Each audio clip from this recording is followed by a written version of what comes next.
En 1912, un contact prolongé à cette substance a causé la mort de 1500 personnes. Bienvenue dans Energy.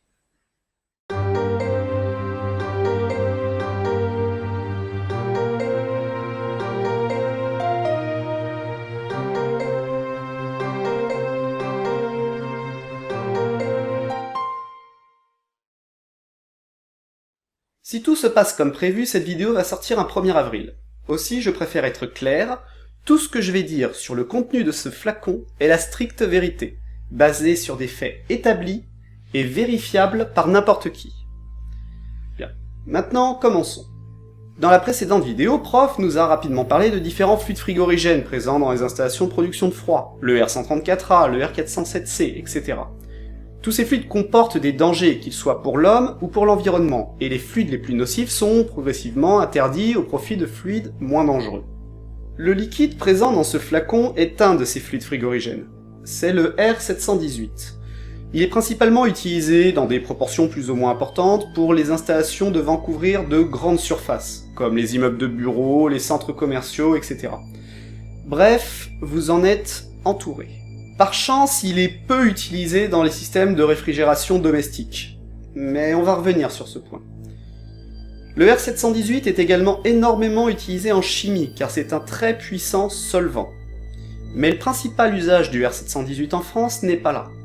En effet, 70% de la consommation française de R718 est destinée à l'agriculture.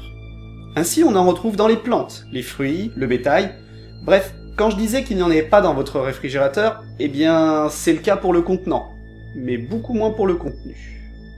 Le R718 n'est pas présent que sous forme liquide, mais aussi sous forme gazeuse, et c'est d'ailleurs un puissant gaz à effet de serre.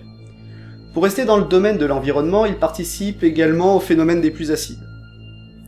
Enfin, le contact physique avec une quantité importante de R718 sous forme gazeuse peut entraîner des difficultés respiratoires, de graves brûlures, voire dans le pire des cas, la mort.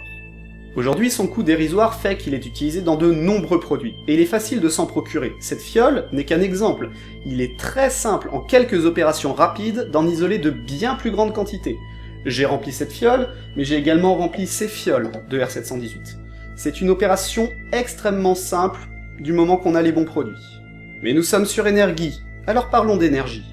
Eh bien, la production d'énergie n'est pas en reste, puisque le R718 est utilisé en très grande quantité dans les réacteurs des centrales nucléaires.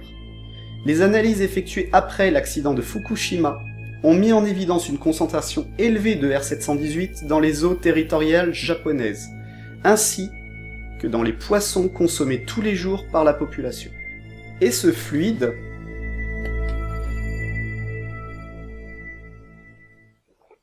est également très désaltérant et indispensable à la vie, puisque le R718, c'est de l'eau. Alors, pourquoi cette petite supercherie ? Eh bien, je voulais profiter du 1er avril pour vous rappeler que, quelles que soient les circonstances, il est primordial de toujours garder un esprit critique sur les informations que l'on vous communique.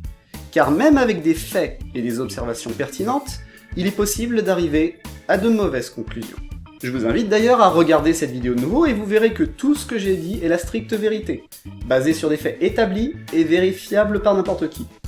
Et puisqu'on parle de vérifier, je vous invite à le faire, cette vérification. Ça vous prendra quelques minutes et vous apprendrez beaucoup de choses sur l'eau. Alors, quelques règles de base. Premièrement, ne vous fiez pas à la parole d'un expert. On appelle ça un argument d'autorité. Si une personne s'exprime sur un sujet qu'il n'a pas étudié en particulier, et pour lequel il n'a pas publié d'études scientifiques, ce n'est pas une expertise qu'il donne, c'est son avis, ni plus ni moins. Deuxièmement, vérifiez les sources. En lisant des articles de journaux sur internet par exemple, on a souvent un lien vers une source.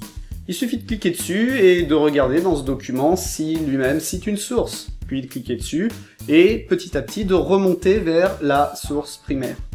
Cette petite recherche permet souvent de débusquer rapidement les fakes, trolls et autres canulars. Ça ne vous prendra pas plus de 5 minutes.